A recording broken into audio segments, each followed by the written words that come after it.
You're listening to Inside of You with Michael Rosenbaum. Hey up there, how's it going? For those people listening on audio, I'm waving to the wide shot. It's just me in a wide shot. And there's a close-up of me if you're watching on YouTube. Another week. I finally went grocery shopping again. It was a good 10 days or more. I've been quarantined for 22 days now or something. All right, big deal. Just trying to keep safe. But today I did go to the grocery store, I wore a mask, and on the way home, I drove by a couple of friends' house. I stayed in the truck, was far away, and I just called them, said step outside, waved to them. So I might send a video out there of just friends waving from 100 yards away. Just wanted some kind of, I have some celebrity friends around here, some friends that aren't celebrities. And I just waved at them. I did a drive-by.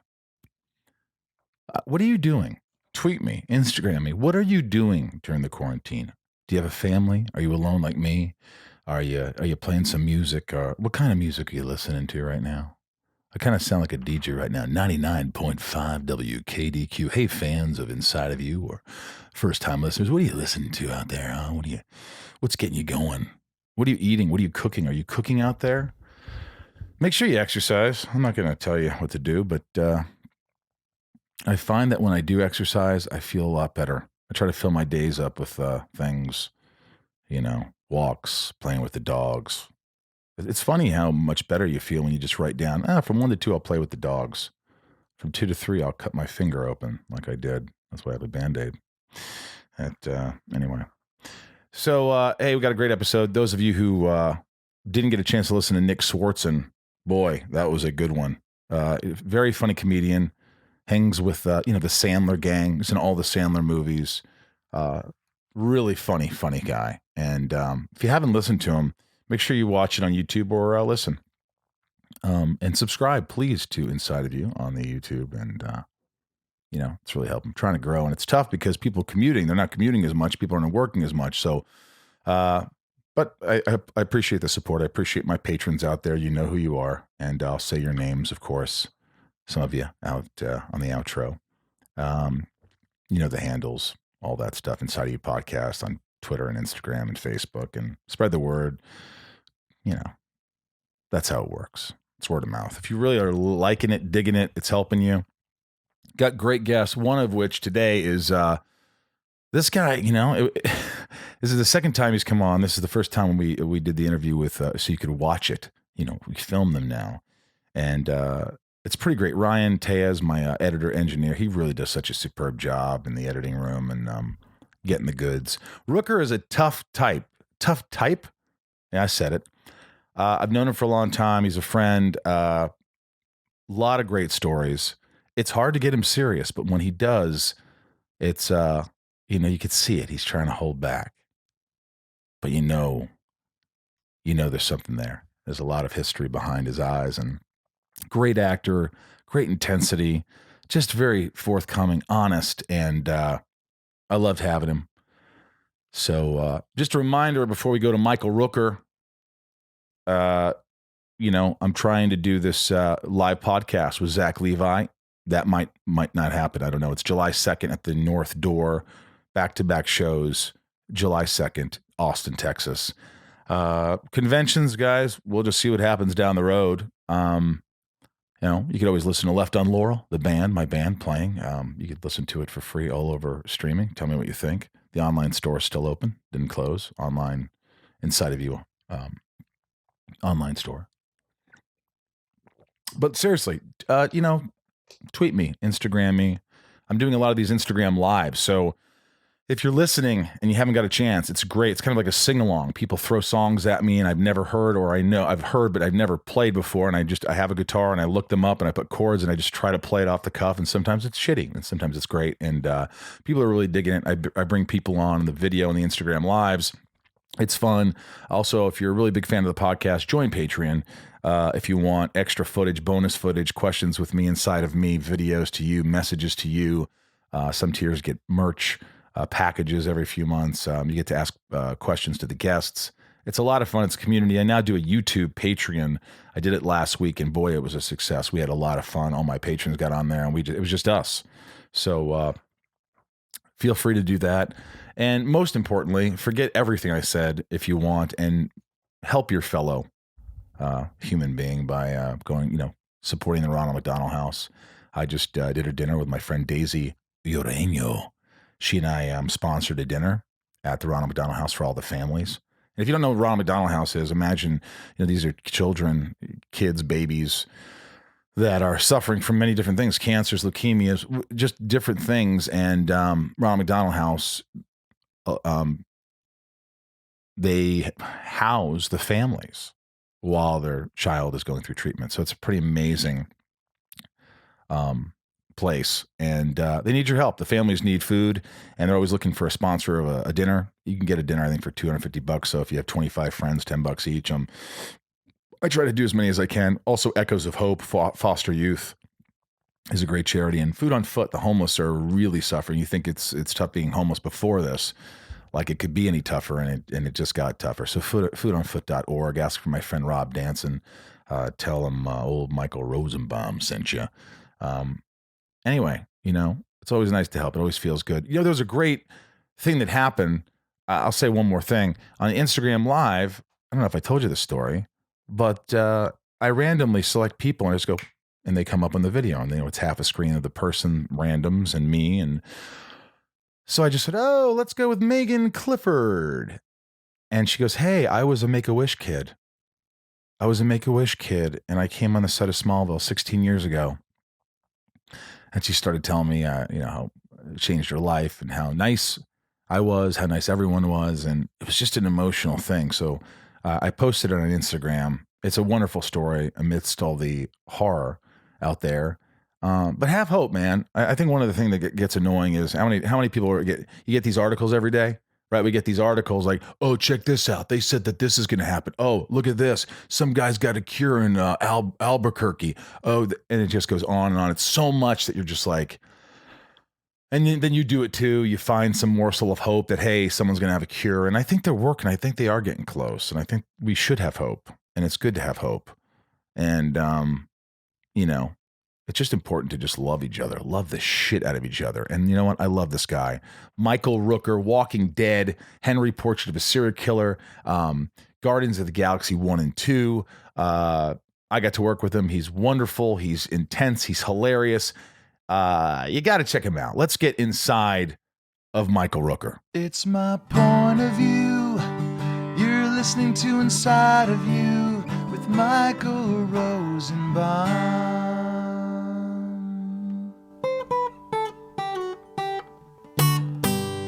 Inside of You with Michael Rosenbaum was not recorded in front of a live studio audience. I dig it. So, now you're married.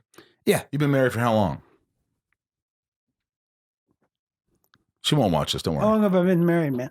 Ryan? Have you done some research? I have, you want me to guess? Is this on me now? Oh, jeez. You've been married. How long have you been married? Well, you have a grandkid, so I'm guessing you've been married 38 years. He already knew. What a chump. No, I didn't know. Is that true? Is that it? Yeah, about that. 38 years, it's about right in that area. Yeah. Your wife probably, what's her name? She doesn't like to be talked about. Mrs. Rooker? Is that safe to say? That's right. Mrs. Rooker, does she knows you so well that she probably just she doesn't even does she call you out on shit? You just seem like someone that I've known you a while. Yeah. I've seen you. You're fun. You're always spontaneous. You're always up to no good, but you got a big heart.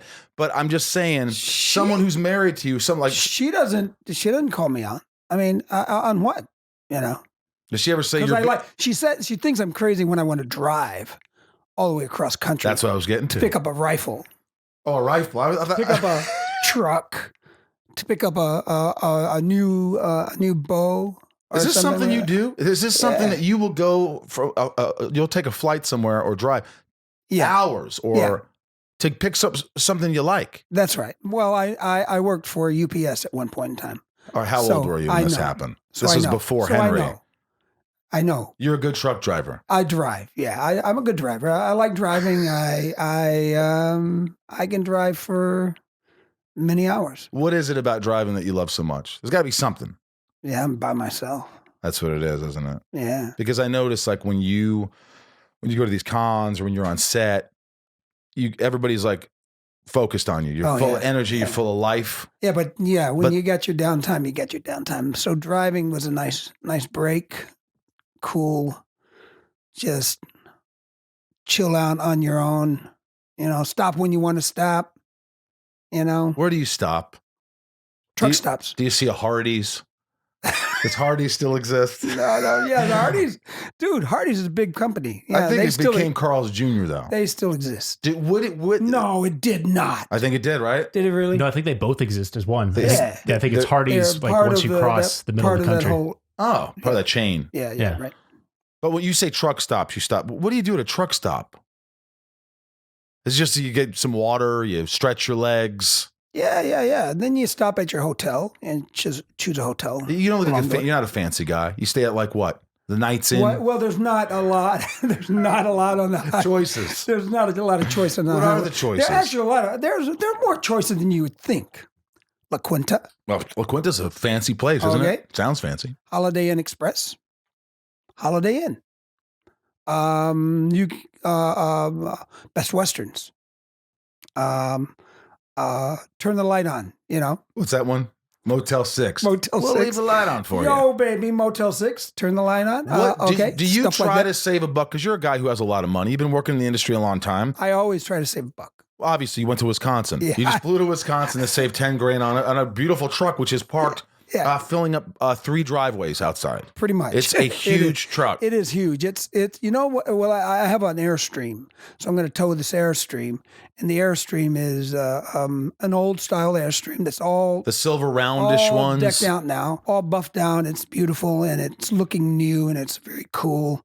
And if if I ever have it towed, or if it's ever towed,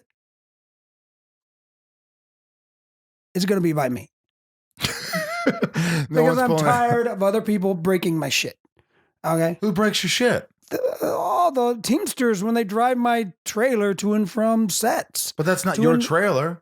No, that's my trailer. They've rented my trailer. Oh, so they pay you to use your Airstream. That's right. And so these Teamsters on whether it's Guardians of the Galaxy, Suicide Squad. I'm not pointing anyone out. It's whatever it is. Several movies that I've done in the past. I've had this thing for 28 years. They don't take care of it. Well, they try to take care of it, but sometimes crap falls off the back of the truck, hits the It's 2 in the morning, people are tired. I got to get it fixed. Almost every movie that I took it on, I had to get it fixed. Do you make the studio pay for it? Well, they pay for it. They don't argue about that, Okay, you broke this. It's insured and all that stuff. Now, what's the first thing you do when you're on set? Do you go, who's the head of Transpo here? Al, come here for a second. Don't scratch my stuff. I picture you making a point. You go, Al, this is my Airstream. I know you're going to say you're going to take care of it, but in the past, this thing's gotten effed up. So I'm asking you to take extra precaution. I do. Is it getting better? And they will, and they do, but accidents happen. So you're expecting this Airstream to get fucked up usually. Yeah. But when you tow it, it's fine. When I tow it, it's going to get totaled probably. When you tow I can see that. Now, you go camping? I've towed it before on a very, in a truck that was way less truck than I needed to tow it on, and it was not fun. So this time when I bought a truck that's it's enough truck. It's enough truck. It's built to tow that and pull that with no problem. Does Mrs. Rooker go with you on any trips to camp? You camp, right? Sometimes she'll camp with you. No, this was only for business. Right, for business. But what do you go camping? I never used it for camping. So for camping, what do? You just rent a tent. You have a tent. You buy a tent. Yeah. But I would take this now to the woods, park it someplace. Yeah. Are you someone who could, like, if you're left in a jungle or left in the woods for like a week, you could get by? If I were left in the woods for a week. Like these shows they have Naked and Afraid. Obviously, you wouldn't be naked. Well, Naked and Afraid is not my show. But, no. What's the other one? Survival of the fittest? Survivor. Right. Could you do that if you were on a show? Is that the cat with the blonde hair and he's got the knife on his... I think that's the Beastmaster. I don't know. I don't know. But do you remember the Beastmaster? That was a good movie. I like those shows. They're smart shows. Do you think you could do it though? Do you look at it and go, I could fucking do that? These idiots, I could do that. Well, yeah, I lived in the woods all my life practically. Where'd you live again? Not Georgia, Alabama. Yeah. So you About can half my life, Alabama. The rest was in Chicago. You can start a fire right away. I could start a fire. How would you do it if you didn't have a lighter? If you didn't have a lighter, you would be prepared. Okay, first off, you would be prepared. If you ever found yourself unprepared, then you're in trouble. And it's still possible. It's still possible with friction. And if you have cord, take your shoelaces off, you tie the little thing on the thing with the stick, and you rub it until friction happens, and you have dry, good stuff, from bark or something under some kind of underbrush that's dry. Hopefully it's not raining. You're in big trouble if it is. Yeah, fuck that. And even with that, you can still find stuff. I would love to see a show called Camping with Rooker.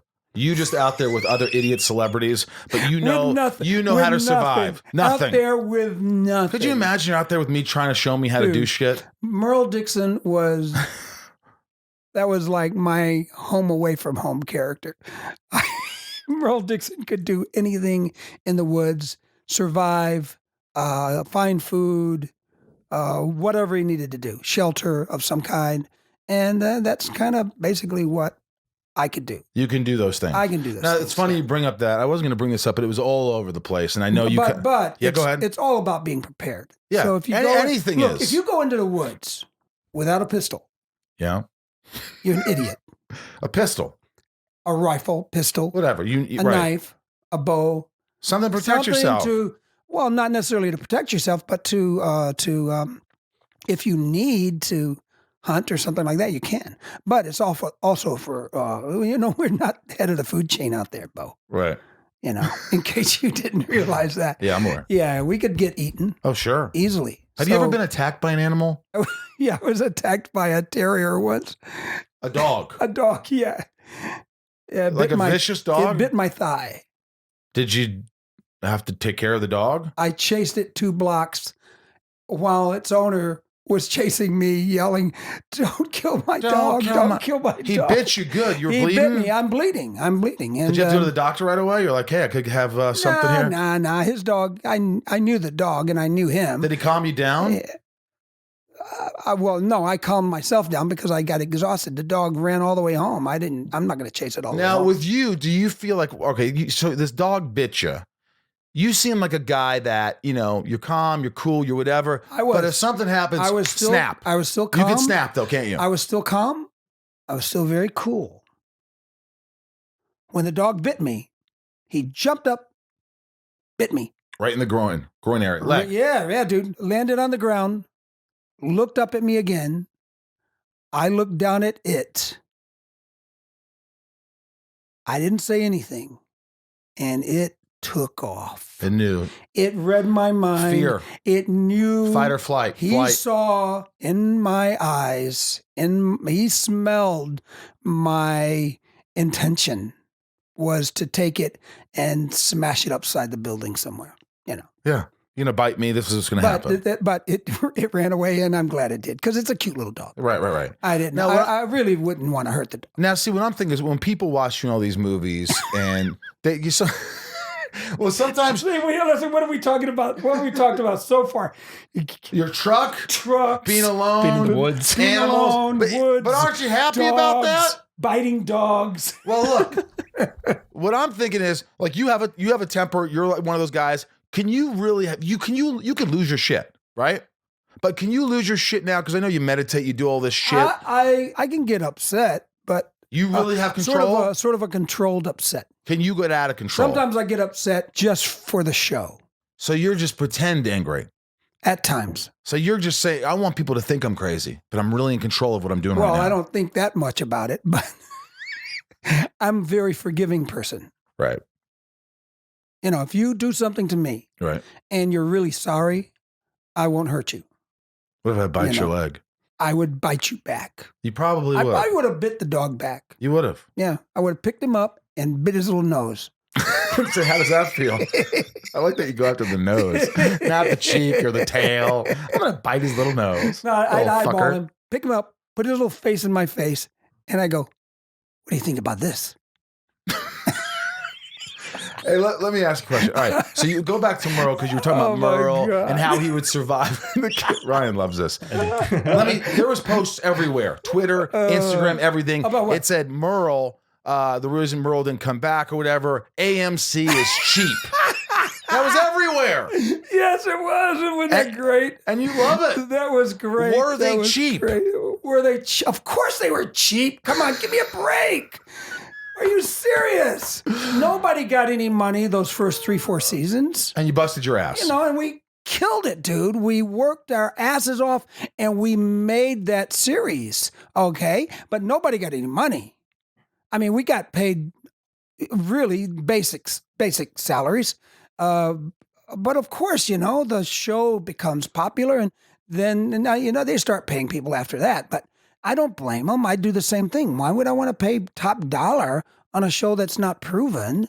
And, you know, and if I could get really good actors to do this for less money, go for it. But after it becomes a... You know, that's my producer brain thinking. But you after know, it becomes why a not? bona fide hit, aren't you thinking, you know, I deserve a little more money now? Well, yeah, of course you do. And they do. They get more money now. Right, but you could... Not the beginning ones. Right, Not the new guys. But new guys, the old Norman and all those guys get plenty of money. right. Yeah. But you were And kind they of... deserve it. They deserve it. Dude, everybody gets hurt on that show. You know, Oh, yeah. we're running through woods, jumping over logs, dodging, dodging rattlesnakes. I mean, come on. You got hurt? Everything. What did you feel? What was the worst day where you're like, I hurt myself here? I never hurt myself on the show. Are you smart enough to go, stunt man, I'm not doing that shit? Oh, no, I get the stunt guy. But Always. we didn't really have any stunt guys at that time. We did everything ourselves.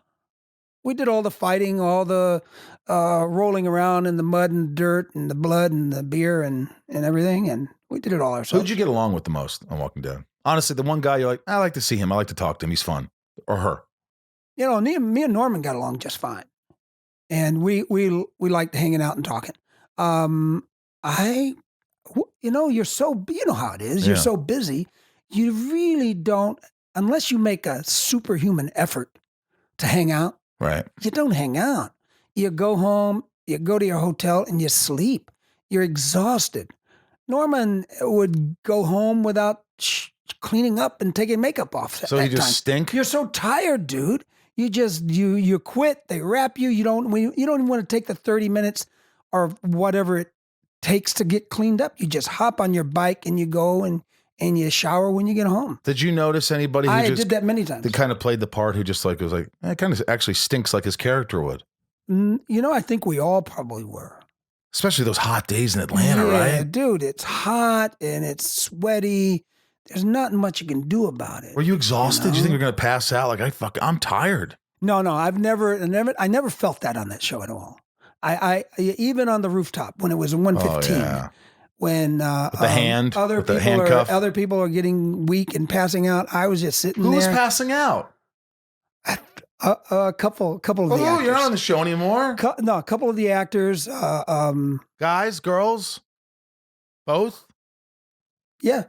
Passing out. Like, get him some All water. getting get a paramedic care. Getting week. Yeah. Almost passing And out. you were like, holy shit, people are passing out. Yeah, dude. I kept drinking. I kept hydrating, but that doesn't help sometimes. What, water? For example, I just did a movie in Fiji, Fantasy Island. I heard about that. It's Bloom? Yeah. Bloom House? Yep. Is it good?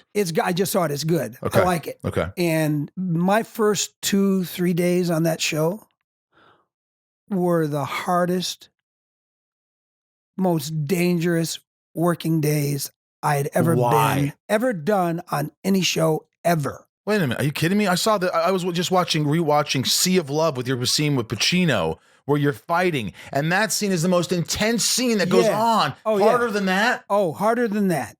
I had never felt as though I think I'm going to pass out. And that happened on Fantasy Island. My first 2 days, I'm fighting this guy that's like 7 foot tall, probably 280 pounds, and we're rolling around in the dirt and the gravel on the top of a mountain. There's no air conditioning. How hot is it? And I don't like to eat and snack like a lot of other actors will do. You need that though, don't you? But that's my mistake. You do need it, because I was depleting all of my electrolytes. I was sweating.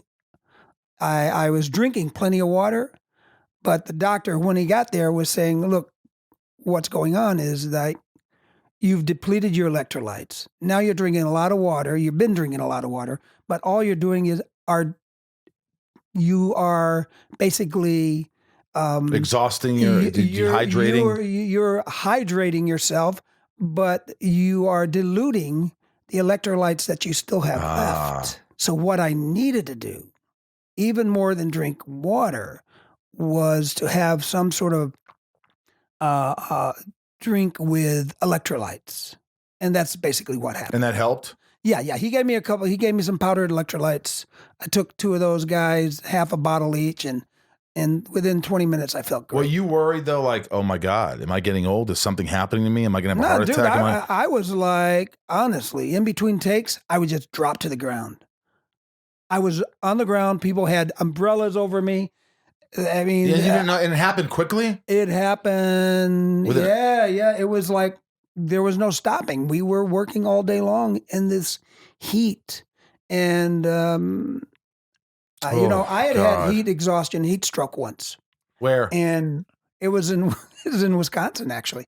I had heat stroke once. Oh. Not on this show, but I knew it was coming because I'd had it before, and I knew, wow, if we keep going like this, something's going to happen. What happens when you get heat stroke? Well, I was standing next to my motorcycle, and the next moment, I'm watching my feet being dragged into the shade. Passed out. I totally passed out. Yeah, totally passed. I was out to the hospital. Out like a light. Next thing I knew, I felt this weight on my chest, and somebody had dumped the cooler on my chest to cool my body down, and I felt fine after about an hour or so. But after that, it took me about a year and a half or so to get for my body to recoup and feel okay in the sun. It's tough. It's a really bad situation. Yeah. So that I felt in doing the Fiji show, that was really hard. Now I'm going to see it. Yeah, just to see what you were doing. What if they cut it? Did they cut it all? And it's just like one thrown, like, that's it? Yeah. You had a heat stroke from that shit? Just got thrown down once. And that was just double. It was nuts.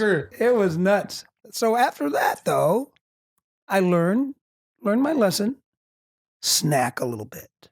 Snack? What kind of snacks? Nuts. It can be nuts, cheese, something. Snacking some nuts. Fruit, Yeah. Yeah, something like that. Take care of yourself a little. It's just anything that has some sugar, some, electrolytes, and drink. Of course, hydrate. Right. But don't overhydrate. You're educating people out there. Don't know, dude. I mean, it's serious. I'm telling you, I've done so many movies and I never get hurt, and I just keep going and going and going. I'm like You're a machine.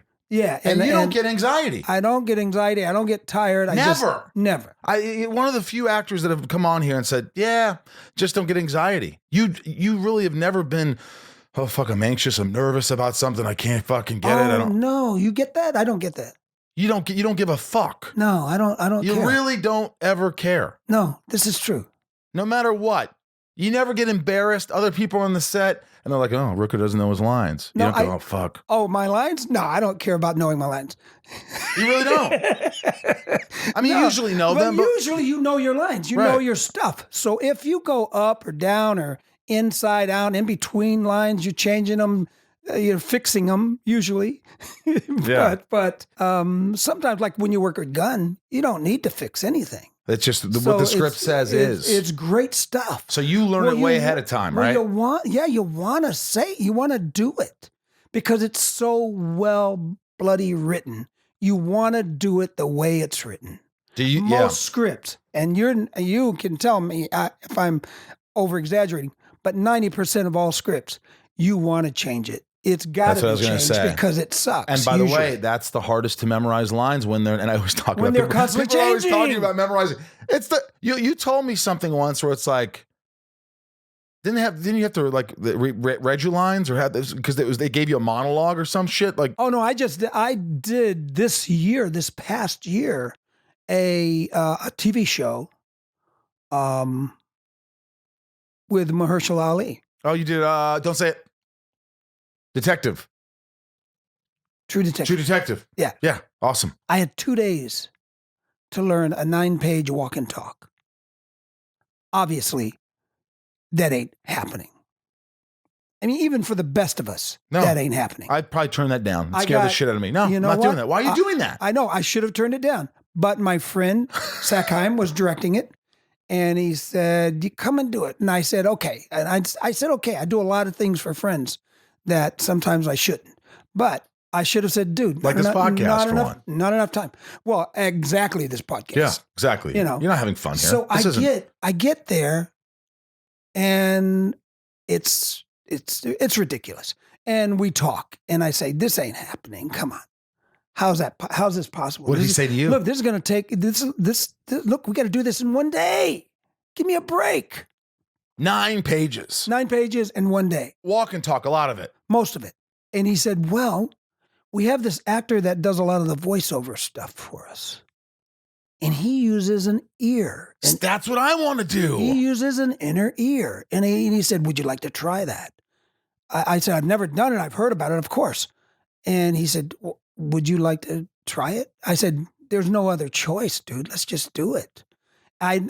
So I got with the script lady. And you weren't nervous at all? No, I wasn't nervous. It was a challenge. So I don't get. It was a great challenge. It was like, all right, well, let's see how this turns out. Let's see how it works. So I got with the lady, and she has an accent. So I'm like, oh, great. Oh, so she's going to be the reader. And right. So let me set it up. Okay. So an earwig is pretty much, he has a piece in his ear. If you don't know, if you're an actor, you probably know it. But you have an earwig. Brando used one. I think Robert Downey Jr. might use it every once in a while. And I want to use it. And Rooker used one. So they put it in your ear, and then someone reads. Usually you've rehearsed it in the sense that they know your cadence. They read you the lines, how you want to deliver them. So he was sort of on the fly, and now she's delivering them off camera on a little microphone that's transferring the information and hearing her voice. Through Bluetooth. There are no wires involved. Bluetooth, right? No wires, and right? You don't, especially if you have long hair, you don't ever see it. And so I said, "Yeah, let's do it." So that's the setup. So we got there. We rehearsed about an hour and a half. And then we started shooting. Hour and a half of you with the earwig? Yeah, me and her on our own. Did it feel like it was getting there? Well, you know what? It worked great. I realized as soon as we started doing it that I had been doing this all my life. I don't have the luxury of having a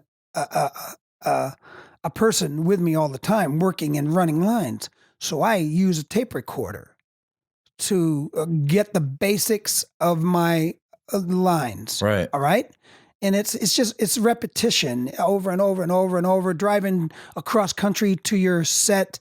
By the time you get to the set, you know your lines. Listening to him. So what you do is you put it, it's like Rooker, you might go, "I don't give a shit what you tell me, I'm doing this." And then there's a little blank area of the other guy's line, and then your next line or whatever, however you want to do it. Right. I do it 2 or 3 different ways. I do the entire script, both sides. Both lines. Yeah. Your line, their line. And then I do a version that has that person's lines and not my lines. So you just hear them go, right. "I don't care about that." And then so you could say, "Go fuck yourself." I say my lines to myself. So I get the right timing for the break, for the quiet break. Right. And then that's how I do it. And that's how I start out with both lines. If it depends on how long I've been with the script. Sometimes it's like 2 days. You get the script, you got to be on set in 4 days, right. And stuff like that. So that's what I had been doing all my life. So when I got with the script girl for True Detective, it was like I'd been doing it forever. Well, not only that, but this is forever. Better because you don't really imagine going on set going, "I know what's happening. I just need somebody to say the lines to me and then I say them. So for instance, let me be the girl with an accent. Okay, you be the girl with the accent and I'll do it. Let's do it. Okay, you go ahead. Go ahead. Say whatever you want to say. All right, for instance. All right, for instance, what? I don't care what you talk about. I don't care what you give a fuck. This is the reality. This is the reality. I don't give a fuck. I don't give a fuck. I've said this again. I said this a million times. One more time, I don't asshole. give a fuck. I don't give two fucks. You can listen to my fucking dick in your fucking ear. I'm going to say D-I-C-K, but I'm not going to say See that? But see, that's how it's done. Do me. See if I can do it. What do you want me to do? What do you want me to do? You're late. You're late. You're late. You're late. It's too late. It's too late. It's got to be almost right on top almost right on top of it. Now you're getting Now it. you're getting That's there. That's how you do it, man. That's it. That's it. And then you add your own little things in there. They do the reading, you do the acting. Now what do you do if there's other actors around? It doesn't matter. So if everybody they're on cue. As long as they know their lines. But so your person's got to be listening for their lines to be on cue to give you the line. Well, of course. Yeah, that's how it's done. And what do you do, though? You go, so let's say fucking Ryan says a line, then I say a line, there's nothing from you, and you're like, hey, it's not my fault. It's the person saying my lines. They didn't get... No, I don't do that. But when I was there, I had no other choice. And so we ended up, you've seen the scene. Yeah. It's a killer scene. Scene. There's no I way, never would have thought that. No way in hell you could tell. And it as an actor, it gave me more freedom to respond in an even more spontaneous manner. So why don't you do that? So why don't you do it again forever? I would do it again many times. Any role? I would do it again anytime. So but why don't you just say every movie you get, look, I love doing this. So just have someone that can read me the lines. Well, that's great. I would do that. You want to hire me? I mean, look, a movie. Let's do a movie again. Yeah.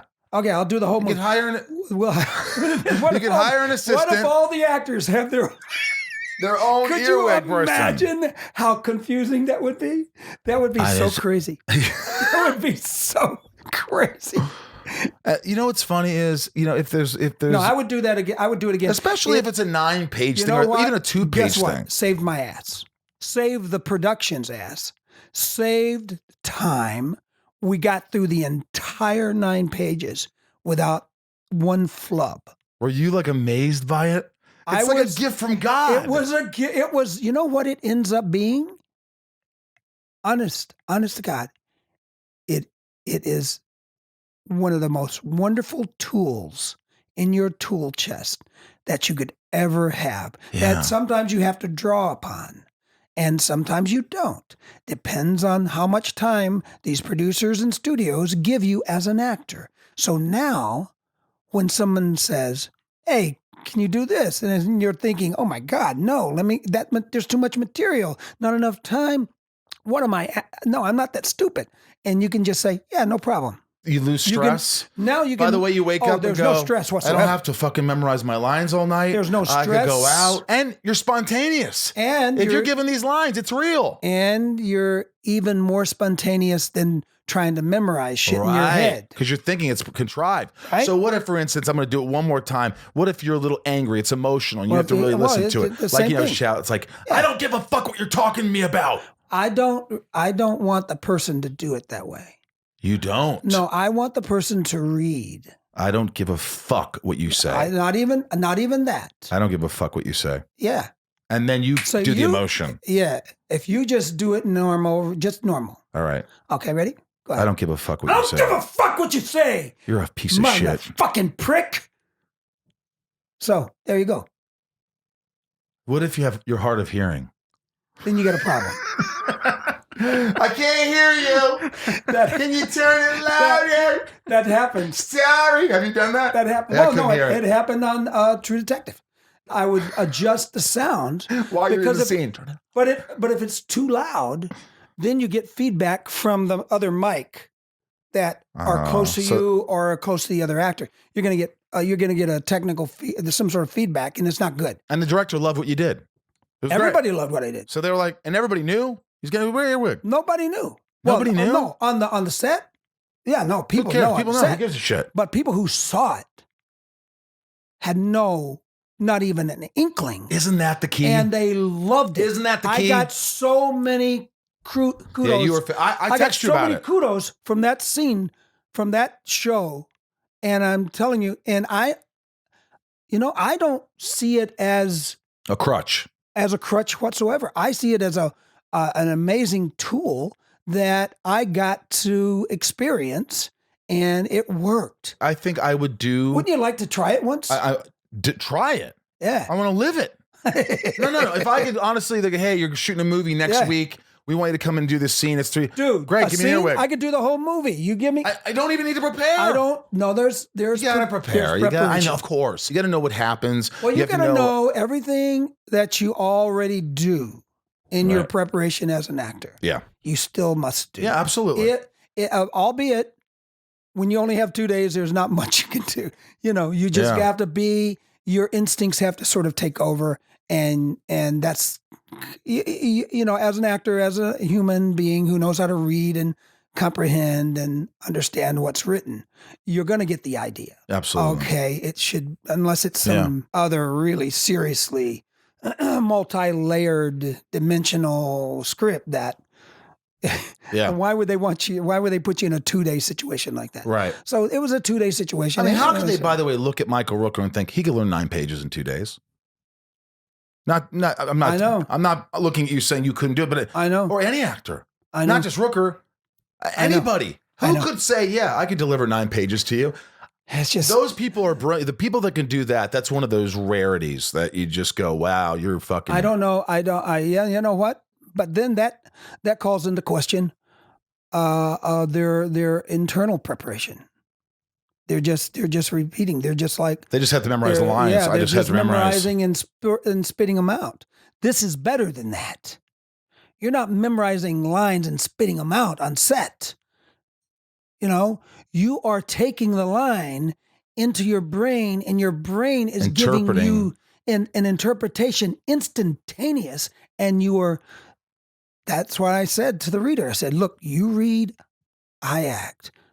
That's all we have to do, and we'll get through this. Did she try it at first? Like, don't do this. Look, it's really hard for the readers, I think, because they tend to want to help so much that they try to help.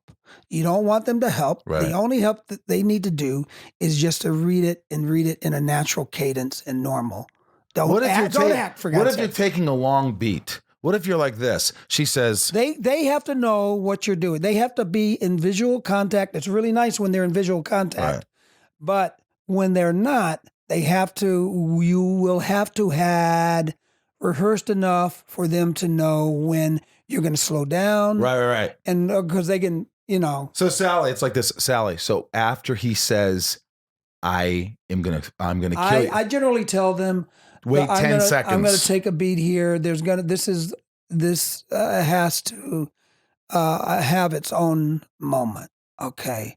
And you'll understand when I begin again.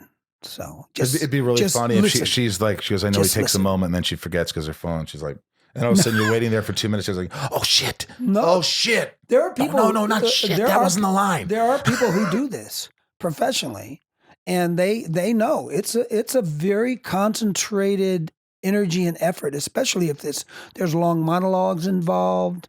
If there's scenes like I had, like a bloody 9-page walk and talk, ended up being more like a 4 or 5 page, right? Maybe a 4-page walk and talk, but then the rest was on that ledge. It was a great scene. I love it. And it came out really good. It was great. I was actually very proud of myself Season 3, that we made it. True Detective, that right? We did it, yeah. Season 3. Sean Gunn, a good friend of both of ours, he was on the podcast. Yeah. And he, you guys worked together in Guardians, I think Suicide Squad, whatever. He says, I loved your interview with Rooker the first time because he got real. He got a little, not emotional, but like, and I was like, really? I did, huh? He went on about it. He doesn't know what he's talking about. He doesn't know what he's talking about. Do you get, now, I know you have a grandkids. How many grandkids? Yeah, I got 2 girls. Did you cry when they were born? No. Out of happiness? No. Like it's the worst question ever. Why would I cry? Yeah, crying? Give me a break. Yeah. Jeez. I mean, your wife, Mrs. Rooker, has seen you, Mr. Rooker, emotional. Have you ever been emotional? Crying? Are you a crier? No, I don't cry. You don't cry? Why? Why should I cry? I know you were a tough kid growing up. You had a lot of There's shit no going on. crying here. There's no crying. We don't do no crying. Yeah. What's the matter with you? Do you say that to your grandkids? We don't cry. Hey, stop the crying. I bet you're a lovable Knock little. off. Knock it off there. Hey, no crying. What makes Rooker's heart just open? What makes his heart he just completely melts? What is it? I have none. I don't have a heart. Bullshit. My heart There's don't something. melt. There is. No. There's something inside you that when something happens, you melt. It's one thing Does or that two happen things. to you? Well, there's certain things when I don't know, sometimes if I do charity work or whatever, if I have a connection or someone, I could cry. I could open up a little bit. Yeah. Really? Not easily. It's come out more. You know you do. He's fucking with me. He's fucking with me. Oh my God. What is it though, Rook? What is it? It's everything. It's life. So it happens out of the blue? It doesn't matter. It happens whenever it happens. What's the last time it happened? You're driving from Wisconsin in your new truck and you're like, God damn it. I cry. It's a new truck. I got a new truck. I cry during love scenes, you know? What scenes? Well, whatever scenes. When Like- I'm watching a movie What and movie? something's emotional. Like what? You can cry. I blend in with the actors, and I'm there and I see it, and it's emotional. And especially if it, you know, if they're doing a good job, the actors. I saw you in the It's pretty premiere of amazing. Guardians of the Galaxy 2 when Yondu dies. Yeah. And I looked over. You were like in the row in front of me because you were one of the stars and I had a small role. But I looked over and you had tears in your eyes. I did. You did. I remember. You remember? You obviously, you didn't know I was looking at you. I just kind of looked over because I thought it was a great moment. And I looked at you to see how you were responding to your performance of Yondu dying. And I could see you were emotional. Yeah, there were no tears though. I didn't see tears. I was a little far away. There were no tears? Yeah, I had just had some onions, you know. So. What was going through your mind when that happened? Like, this has been such classic movie snack of onions. Is that what it was? Onions and nachos? I was just having a few onions. Well, what was going through your head when Yondu dies? You know, I wasn't really thinking too much about that when Yondu dies. I wasn't thinking about when Yondu dies. I'm Yondu in the scene, so I'm not thinking about I'm dying or anything. Well, what I like was that. thinking of, were you thinking, hey, this is really the end of Guardians for me? So no, I wasn't thinking that at all. What were you thinking? Just watching I the movie? wasn't thinking anything. You just like, this doing actor's great? I was just doing the scene. That was it? Yeah. No, I meant when you're watching Yondu. Yeah. Yeah, that's what you're talking about. Yeah. You're watching the scene. You're watching Yondu. So you're just watching the movie. Yeah. You were able to step outside and just watch yourself as an actor, play this blue character. Yeah. Although I'm a little bit, when I watch scenes and things that I'm doing, I'm always wondering, I don't know if I could do that better. I did it as great as I could. That was as great as I could possibly be great at. You know, That's a great feeling. You know, because I normally go, "Wow, I could have been better." Sometimes, no, I have encountered times when I go, that needed to have this instead. Or you didn't get it. You didn't quite get it. No, I never do anything ever that I don't get. Right. I got to get it, or why do it?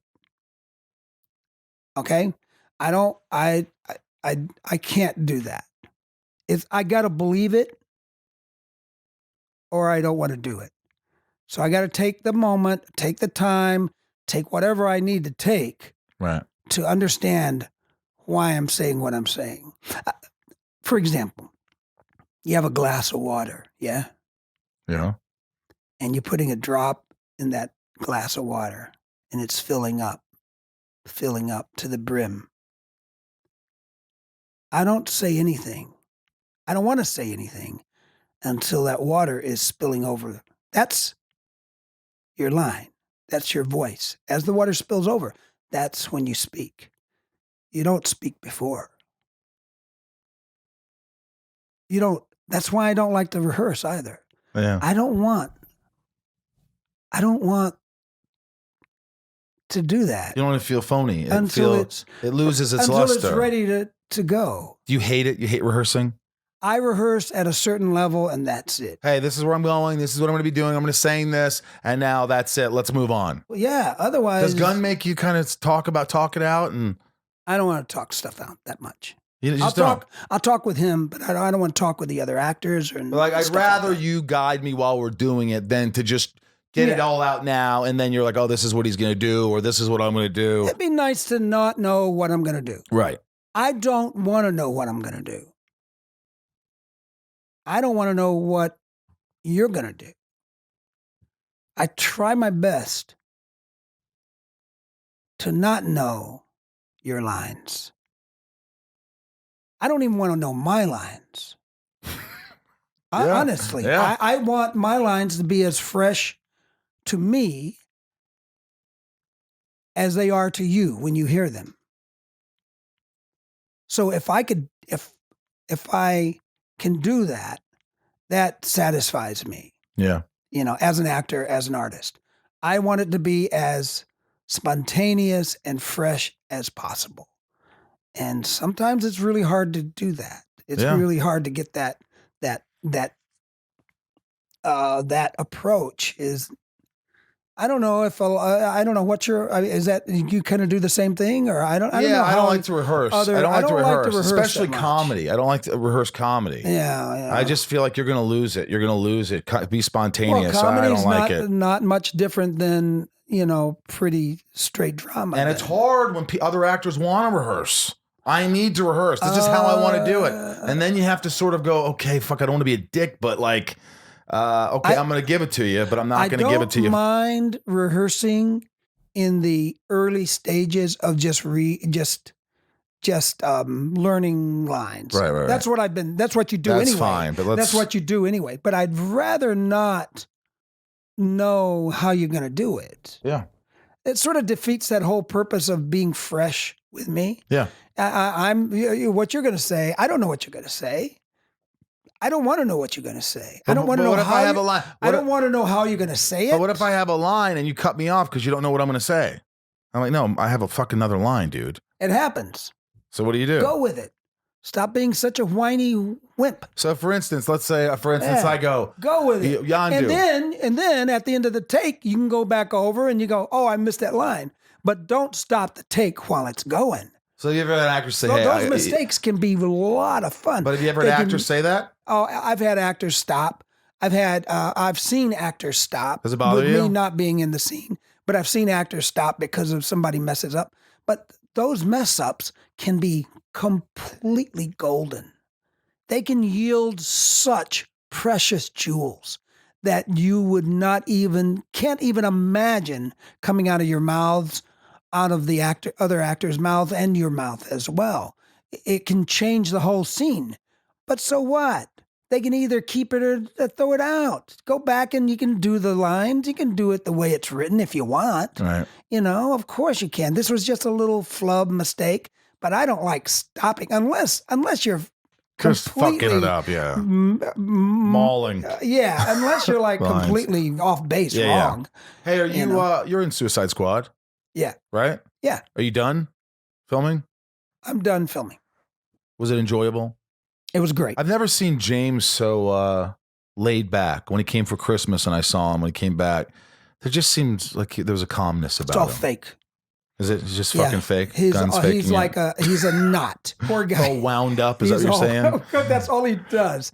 Day and night, day and night. I never, ever want to be a director. That's just the hardest job ever. Because you got to worry about everything. It's 24/7, dude. Even if you sleep, it's a miracle.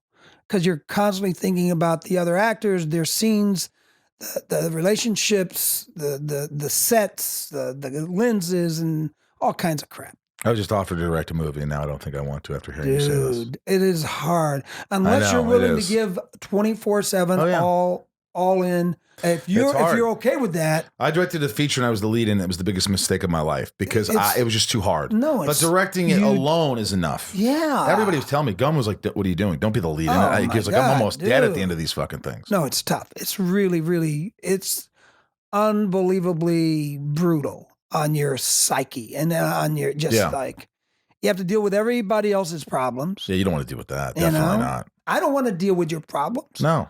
I don't even want to know your problems. I don't think you want to deal with your own problems. Okay, I don't want to deal with my own problems. True, right? Why would I want to? Why do I want to deal with yours? Why do I want to deal with your problems and your problems? You two got a scene together. Do your stupid scene, man. I'm not going to direct you. I'm going to sit back and watch your scene. If I believe your scene, then we'll move on. If I don't believe your scene, if you're giving me bullshit, then I'm going to smack you upside the head. There you go.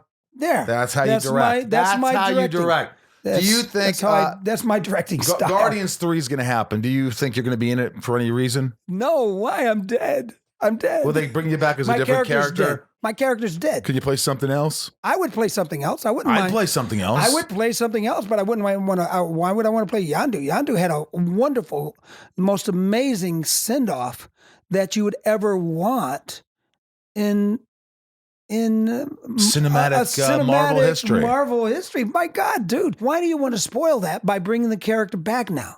Yeah, I'm with Gunn.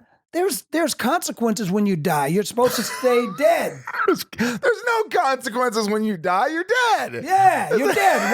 What the hell are you coming back for? Why are they bringing all these schmucks back? Give me a break. Yeah, I don't like that Move one. It's like on, everybody's get dead. another movie. That's the thing I don't like about a lot of the movies. It's like, everybody's like, oh, everybody dies at the end. I was like, yeah, come on, who's dead? Hey, look, Nobody's dead. I don't mind if everybody dies as long as I'm doing the killing. That's all right? true. By the way, in Sea of Love, we talked about in the beginning, that scene, you have to see Sea of Love. Sea of Love. But there's this scene. That's a great scene. Where I couldn't believe it. I didn't remember it, but I watched great. it. But you with Pacino, you're beating the shit out of each other. Oh, yeah. And you get on him from behind. Yeah. And I know that you came up with this because it wasn't written.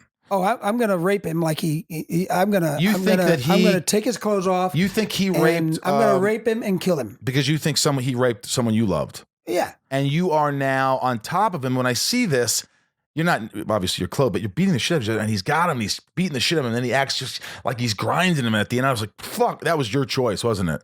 Yeah, the director didn't say, Rooker, can you act like you're fucking Al? The lines give you your hints. Your lines. What was the line? Do you remember the line? The line was, what did you do to her? What did you do to her? Show me what you did to her. Show me how you did it.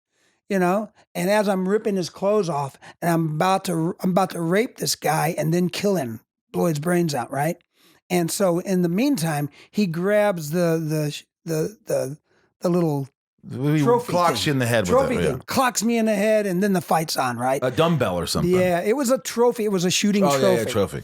And he hits me in the head and I go back and then we worked out with the stunt guys and with him, we both did a lot of our own stuff. How long did that take to choreograph that scene? And how long did it take to shoot it? Took about a day, a full day. And by the way, was Al great to work with? Yeah, I thought he was great to work with. We understood each other really crystal clear after the first take. How so? Well, the first take, he tried choking me out. Like really? Like really, yeah. It hurt. Like really. And then what'd you do? Well, I did what I was supposed to do in the scene, which was spin around and launch my 210-pound frame with him on my back into the wall. And you did it? Of course I did. A little harder, a little extra hard? I did it the way you're supposed to do it. Did you hurt him? I think we were both hurting at that point. And did he say, hey, sorry about that? No, he looked up to me after he fell from my back and his arms left my neck. He looked up at me. He said, am I, you don't see the choking too hard? Am I? He said that. He said, hey, Michael, am I choking you too hard? Am I too hard? And I go, did I too hard? And he goes, that was it? That was it. We understood each other crystal clear. But you weren't going to stop that scene. You're like, Al Pacino's choking me and I'm not going to stop. No. Let him choke me. No, if I stopped, I would have been taken out. He would have put me to sleep. It's the most intense scene. It sounds like a lighthearted romp. Oh my God. Oh yeah. I totally would have been put to sleep. I was going out. I was seeing nothing but black. Was there any kind of conversation where you guys talked? Did you talk a lot? Or did you just do your work? The only thing, we talked a little bit, but we were both into the scene. And when I was on top of him, and we were in between takes, I remember him saying, Rooker, could you lighten up a little bit? Oh yeah, That's what he said? Yeah. Oh yeah, because I was just resting on him. I was like this, and I was just like, waiting for the scene to be ready for it to cut again. I'm just hanging out on Al Pacino. Me and Al Pacino spooning, and I'm the top guy. Okay. Hey, Rooker, that's enough. and he finally goes. Could you like let up a little bit? It was like I was 210 pounds at that time, almost all muscle. And I was like, oh my God, yes, of course. Did you go to the premiere? Then I realized. Did you go to the premiere for it? Yeah. Did he come up to you and go, hey, great job in there, great job? Dude, we both did a great job. It was a wonderful sequence, and it was. But he's pleasant to work with. He knew his lines. Was he? Oh, he's great. When you were working with him, because he's known as one of the best actors in the history of. Yeah, he's great to work with. Did he always know his shit inside out, and he was just like his work ethic? What did you notice about that work ethic with Al Pacino? It was no different than the energy he puts into his work was no different than the energy I put into my work, or the energy that any actor would put into their work to make sure that they do it. I don't know if this is true, but my goal is to do the scene once and then move on. I wish that was the case. It can be the case. All you got to do is have 3 or 4 cameras. That's what we did on the rooftop scene in The Walking Dead. When I'm chained to the rooftop, they had 5 cameras going, all at the same time. We did it 2 takes, and that was it. We moved on. Yeah, most of the time, no matter how good you are, they want another and another and another and a tighter and a tighter and a middle. That. You all got it in one. Right. You got the camera that's doing the tight. You got the camera that's doing the wide. You got the camera that's up top. You got the camera, you got the point of view. You got the wide angle. You got all these cameras going at the same time, right? Now, as the actor, if you can do the scene, like that scene on the rooftop, and do it the way it's supposed to be done, and yet know exactly where your cameras are, then you're golden. And that's what I did. Does Mrs. That's Rooker, what I'm good at. You are good at it, by the way. You're great at it. I don't like to say that I'm a technical actor, but I'm very technical. I can be very technical at the same time, completely opposite. You know, raw and in the scene, and yet still know where you need to be, when and where that close-up camera is, right? And you know where to go, where I need to turn, and all that. Does Mrs. Rooker ever look at you and say, she sees a movie and she goes, "I thought you were really wonderful in that"? Does she tell you those things? Yeah, a lot of people do. Well, your wife, does she watch the things you do? Oh, of course she does. Yeah. Does she ever tell you anything about it? Does that mean something to you when you hear her say? She goes, "Yeah, you were good." That's it. That's all she says. Dude, come on. Your family members, do they feel like they always say, "Hey, Dad," or this? I think they respect my work. They know that I'm an artist before I'm an actor, before I'm an any other art form, any other medium. I'm an artist, no matter what. What would you do if you didn't act? I'd have a different medium. I'm an artist. All right, this is shit talking questions from my patrons. It's on Patreon. You got patrons? Yep, these are shit talking questions. Shit talking with Rosenbaum. These are you can answer them quickly. Robert B said all my answers are quick. Robert B, except for all the shit that I just said. Robert B says, "Do you have any favorite whiskey drink?" Yeah. What? He didn't ask that. What is it? If I asked. Oh, what is it? I like Jack and Coke. I do too. That's a southern. With that's 2 a thing. limes. I like it. A little Jack and Diet. Diet Coke. Oh, okay. I know. I mean, just the taste. I think I got. Yeah. But Jack. I like and Coke. regular Coke, 2 limes, and yeah. Nico P, have you always been so energetic? I don't see myself as energetic, but I've always been like this. By the way, nobody could sleep like you. Nobody could sleep like you. You will sleep on a set during a scene. You will fall asleep anywhere. Is that true? I can sleep anywhere, anytime. I can sleep right now. That's why you're still alive. If I close my eyes, I can go to sleep within a minute. I think you're asleep right now. I could. Jill E, what was it like working on Mallrats? It was fun. Okay. Thank you. Lisa, just wondering if he can ever look at a chocolate-covered pretzel the same way if he still eats them. I do. I love them. What's that from? Mallrats. Oh, it is? It's the same thing? The chocolate-covered pretzels when they stink palm me. Yeah. Jerry W., I'm curious what's expected of professional actors when it comes to memorizing. We already talked about memorizing lines. Yeah. How many pages per day you expected to commit to memorizing for filming? We've already talked about that, Jerry W. Yeah, Jerry W., that's a stupid question. It's a great question, but we answered it. Jerry W., you got Rooker to say that, though. You're going to like that. Yeah. Brian H., how did you prepare for his role as Henry? We talked about this in the last podcast. Yeah, and I said my answer was there was no preparation at all needed. And did the role affect you in any way? It started your career, didn't it? Yes. I love how you looked to Ryan. Right, Ryan? Right? I know. Totally. Ryan's sitting here next to me, and when I say there's no preparation, have you seen the movie? No, I haven't seen it. Oh my God, it's great. Henry, Portrait of a That's what Serial started Killer? his career. That was his break, and he was.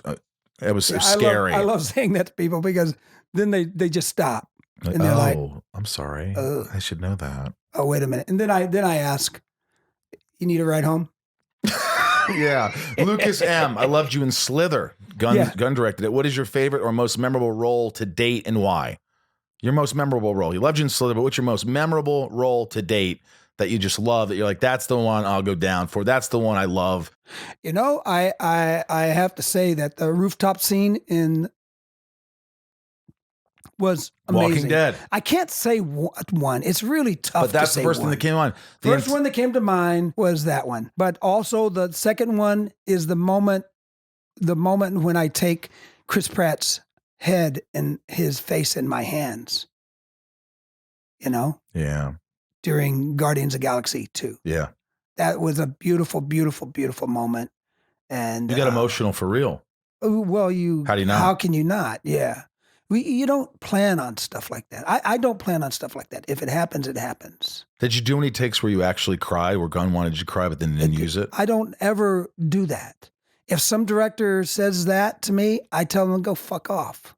Don't say cry. You know, don't say anything. I don't know what's going to happen in the scene. Ooh. Give me a break.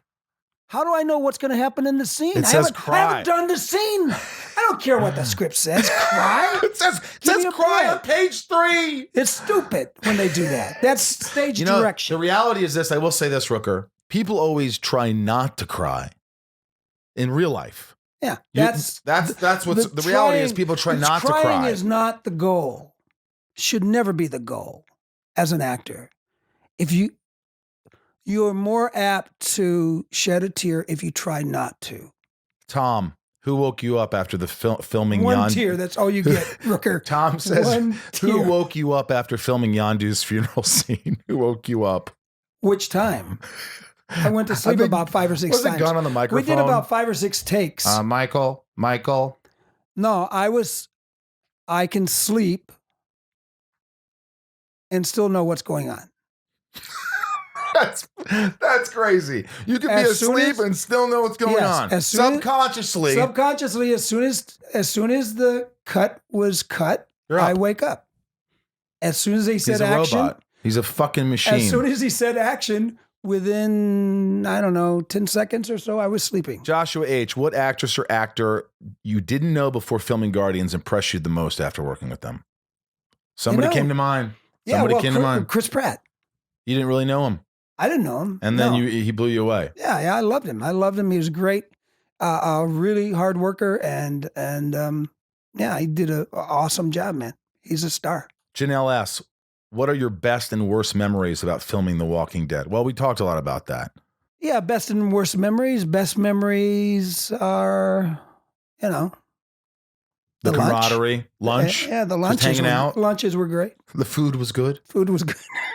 The bad thing was they were cheap and didn't pay you shit, right? The bad thing was that you were dealing with the environment. It is so hot. It is so miserable in the summertime, running around, dirty and filthy, trying to do a scene. And they weren't that cheap. They paid what they could afford at that period in time, Raj, last question. Have you ever had any funny, crazy interactions with Stallone between your time on Cliffhanger and Guardians? Well, I remember in Guardians 2 when he was like, couldn't get the line. Like, what's the line? No, that wasn't even the best time. For me and him, it was me and him. I may post it.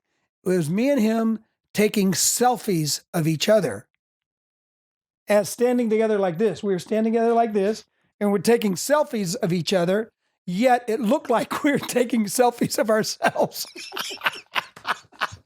It's like our egos were so right out there. Yeah. You know, it looked as the way the angle was, it looked as if I'm taking a picture of myself and he's taking a picture of himself, but we're actually taking two selfies at the same time. Do you want to, do you think you'll act for the rest of your life? Is that what you want to do? You think you'll act till you'll die? Like when you're 80, 90, you want to still, you think you'll ever quit? When did you put a number on it? Well, do you think Louise. you're ever going to take the Airstream and go do your thing and say, forget about me, I'm done, I've done it, I've done everything, I'm done? No, I haven't done everything. I have hardly even scratched the surface. One day, there will be someone who will hire me in a role that we not only scratch the surface, but we fucking blow it up.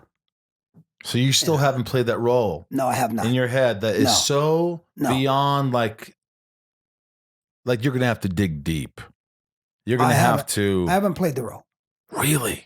Henry, Yondu, No. all these other fucking crazy roles. No. Not even scratch the surface. I don't think so.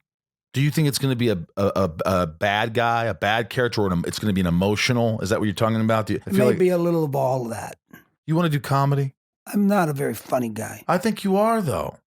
You'd have to pay me a lot of money to be funny. You're funny right now. See, if you just kept this face with me right now. Yeah. See, we could do Mutt and Jeff. You can be funny if you want, but I'm not going to be funny. But that's what's funny. That's what's funny. So you are funny. We'll do a little stand-up if you want. Would you ever do stand-up? What's the one thing that scares you? Yeah, nothing. That you wouldn't do? Stand-up comedy, you do it? You get on stage and do stand-up. Of course. You would? Yeah, sure. Swim with sharks? No, I don't swim with sharks. Would you? I don't swim anywhere where I'm not head of the food chain. Or do you? I did swim with sharks. No, I didn't. I was in the cage. You know who swims with sharks? Idiots. Pretty much. Shark bait. How far do you live from me? Because you're going to go back in your new truck. I was about 40 minutes away. And what do you listen to when you're? Do you have quiet? You know, I just put the radio. I just signed up for that radio. Sirius Radio. Yeah, the truck still had about 3 months of a trial. Right, and you liked it. But I didn't have it on the whole way across the country. You know, because I didn't want to stop driving to pull over and take the time. Right. You know, I was just driving and having fun driving. You listen to country music? I listen to a lot of stuff. I listen to country. I like blues. I like jazz. I like Crosby, Stills, and Nash. I like gospel. Really? Yeah, I like bluegrass. That's all Alabama shit right there, isn't it? I love all that stuff. All the Alabama stuff. Yeah, I love all that stuff. Dude, this has been great. Did you have fun? We didn't talk about really anything that we did the first time. It's just fun. It's just two guys talking. Yeah. Is that the theme of your show here? No. Two guys talking about nothing. Two guys talking about nothing. No, it was. I like this because you're. I think that should be your theme from now on. Because when you start and try to talk about something, it sounds stupid. Like what? I mean, when your other shows, the ones without me, all the other shows. I knew it was coming. Hey, by the way, as you can see around here, I get autographs from some posters and shit. Yes. I like it. Some people get me them. Sometimes I have a guest, and I'm like, oh, I have a Karate Kid. Right. Do you think it's A? Do you think it's weird? And B, would you want me to get you one? Which one would you want of my? Probably Henry, Portrait of a Serial Killer. Henry? I mean, that's where it all started. You were Henry. You have a Henry poster? I have a Henry poster for your ass. Really? That will blow you away. It is so amazing. And the designer of this poster, he only did like 40 of them. Really? Yeah. You'll give me one and sign it? Yeah, I'll put it up in here. I'll give you one. I'll give you one and sign it for you. Fuck yeah. You hear that, Ryan? Do you think it's weird for actors to get autographs from other actors? No, I do sometimes. Who do you do? What do you get? Whoever I have time for. So who? If there's a moment in the shoot that I have time. Pacino, when you're on his back grinding him, did you say, "Hey, can I get hey, I'll give you an autograph after the scene. Let me do the scene first. I'll give you an autograph after the scene." Did you get a picture of an autograph? Let me just finish. Wow. What'd you do? Did you sign? Did you sign? He didn't sign anything for you. Who signed? God, Stallone? no, dude. Stallone? That's you. Don't be sick, okay? Well, who did? Whose autograph did you get? We're doing a great scene. That was a great scene. That was a scary scene, dude. It was Didn't intense. you think that was scary? Beyond intense. It was so intense that I had forgotten about it, that I was watching it, and Jess was on the other side on our computer going, I didn't need to even see that fucking scene.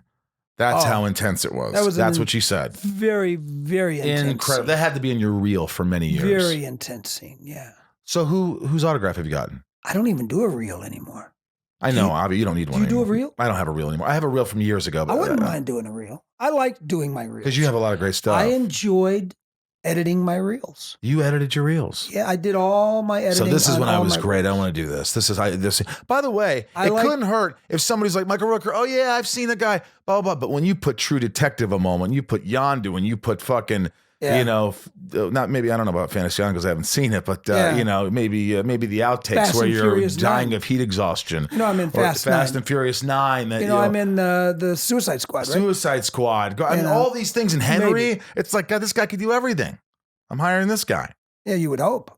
Well, that's what's happened. Well, all right. So, what autographs? Yeah, no, I've worked a lot. I've been very, very happy and very pleased. You're grateful with what's been. I've been blessed at getting a chance to do. Yeah, so one day maybe. What autograph do you have at home that you asked another actor for an autograph? Name a couple or any. Oh! I got an autograph from Studs Terkel. Studs Terkel? You know Studs Terkel? He's a writer, Chicago writer. No. Yeah, I should know that. Remember the movie 8 Men Out? Yeah, I love that. Yeah, he played one of the reporters. And you got an autograph from him with John Sayles. Yeah, he's a great writer. Look at his. I will. I should know that. I'm pretty ignorant with a lot of things. Yeah. But so you would get an autograph. He's not an actor. Do you wish you would have had Pacino's autograph or no? You know what? I don't. I actually, honestly, don't think a lot about it. And then once the movie's over, and why didn't I do that? And then I said, "Oh man, I should have gotten an autograph." Like how about I should have had the whole cast sign a Guardians poster. Yeah, they do that. You know, you can get that though. You know, you can get one. We do that. Yeah, but why don't you get one? You know what's funny is they I don't always promise if they're going to get you one, and they never do. By the way, let me tell you something.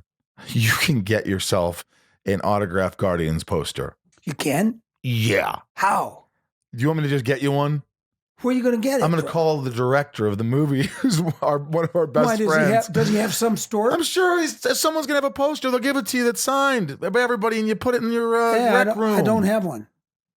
All right. I'll get you me a Henry. I'll get you a Henry. You get me a Guardians. I'm getting one of the lead roles, one of the biggest roles in Guardians. I'm going to get him a poster of his own movie. I love you. Thank you for coming here today. Thank you for allowing me to be inside of you again. Good deal.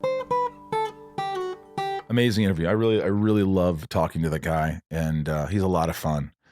I have to remind him that I've had back surgeries because he likes to tackle me and put me in headlocks and things like that. I love going to conventions with him and seeing him there. It's just he's with like I am with my fans, very affectionate and loud and fun and just vocal. He is that way, and so we have a lot of fun together. And we meet up with Sean Gunn, my good buddy Sean. All right, let's give a shout out real quick to the top tier patrons. Before that, I'd like to tell you that hopefully, if this is all good by October, well, July 2nd, remember, Austin North Door back-to-back live podcast inside of you. Zach Levi's the guest. Hopefully that continues. That will be on July 2nd if all is said and done, all is well. And then so much else. I mean, there's a lot of conventions if those come back later in the year. And what else I want to share with you? Oh, I'm still planning on doing Camp Rosie. I know I've said it. There's no links out there, but there's not going to be many tickets, but it's Halloween weekend, October 30th, October 31st, those 2 nights. It's like you're at summer camp. You are at summer camp, but you're an adult. And there's costumes at night, costume parties. We have a Halloween one, of course. We have 80s. We have a DJ. We're going to have, it's all you could drink, all you could eat for the weekend. Gluten-free stuff, healthy stuff, along with kickball, dodgeball, capture the flag, all that stuff. It's going to be so much fun. My friends will be there. So make sure you're on top of it and check with my social media and listen to the podcast. And because once that link goes up, there's only going to be like 150 tickets. And I guarantee 50 of them are going to be my friends, and another 50 are going to be my patrons, and the other 50 are you. I don't know who I was doing right there. Macho Man Savage. Here are the top tier patrons. I couldn't do this show without them because right now they're they're supplying the goods. They're amidst this tough time. I like the word amidst, but they're pledging money. They're helping out the podcast. Their choice, and they've decided to do that, which is wonderful. So I appreciate that. So check out Patreon if you haven't. Here we go. Allison L, Andrew C, Angelina G, Barry I. Barry I. You've been around. I always F your name up because I see this one line. It's Barry I. If it's not, you're going to hate me. All of a sudden I see deleted patron Barry I or Barry L. Bob B, Bob R, Vortex, Brian H, Chris, CJP, Emily K, Emily S, Hamza B, Jake M, Jason D, Jason W, Jennifer S. Hi, Jennifer S. Jerry W, Jerry, Jill E, Joshua D, Catherine M, Kevin R, Kimberly E, Lauren G, Leah S, or Lee, whatever you want, Sister Christian. Mark A, Melissa R, Mike E, Nancy D, Neil W, Nico P, Raj. I got to talk to Raj on Instagram Live. He's got more toys than I do. Reem. I'll ream you out, man. Robert B. Old Robert B. Samantha M, Sarah V, Stacy B, Tabitha, Tiana, Trisha, Vanessa in the sky, and yours truly, everybody, Yukiko. I love you, Kiko. What am I doing? You know what else I'm doing? If you go on Zoom, they have this thing where you can share the screen. And I like to, with all my friends, show them an old, my favorite clip from SNL. They could show me funny stuff, and we kind of share it. And by the way, tweet me and Instagram me any movies or documentaries I should watch. I like horror, but I've probably seen it all. There was a movie I saw called The Platform. Did you guys see that? Platform? Really good on Netflix. It's free if you have Netflix. Well, I guess you're paying the monthly, but anyway, I can't thank you guys enough for the support you've given me for this podcast. And anything you could do. Remember, the podcast is free. So anything you could do if you're enjoying it and you get something out of it. These guests open up. They talk about their anxieties, their depressions, all these things that are so important. I'm going to try and get some health people on here. And what do you guys think? I mean, I'm going to have to Zoom some guests soon if this keeps going, because I have a couple more guests in the can, as they call it. But what do you think? Would you still watch it if it was on Zoom? It would be on this. It's still on the YouTube channel and Spotify, but I'd have to Zoom some guests. But I get that. Doesn't matter. You listen to Jensen Ackles. He was on there. So there you have it. But I love all the support. Thank you so much. And a big shout out to, a random shout out to Brandy Edie, who does all my merch. I think I'm wearing it right now. Yeah, Left on Laurel hat. She made the hat. She makes a lot of the shirts. She does a lot of stuff, and I couldn't do it without her. It's the Inside of You online store. You can get Left on Laurel merch and Inside of You merch. We're coming out with new t-shirts, too, that I'm designing, or I'm having this guy design. If you like the blue ones, we're trying to do something different. Again, I don't know what to say. Thank you for the support. I love you all. Keep tuning in. Please tell your friends. Force them to watch it. Grab their phone. Subscribe. Got to keep this going, man. I really love it, and I hope you do. So thank you for allowing me to get inside all of you. And I miss Ryan. I miss him sitting here right now. If you can see it, it's just a pair of cans. That didn't sound right. It's a set of cans. That didn't sound right either. It's headphones that are resting on this couch. So get over it. That's about it. I love you so much. Thank you. I mean it. Be safe, be healthy, be happy, laugh, be busy, exercise. All right. I'm gonna fuck off now. Thanks.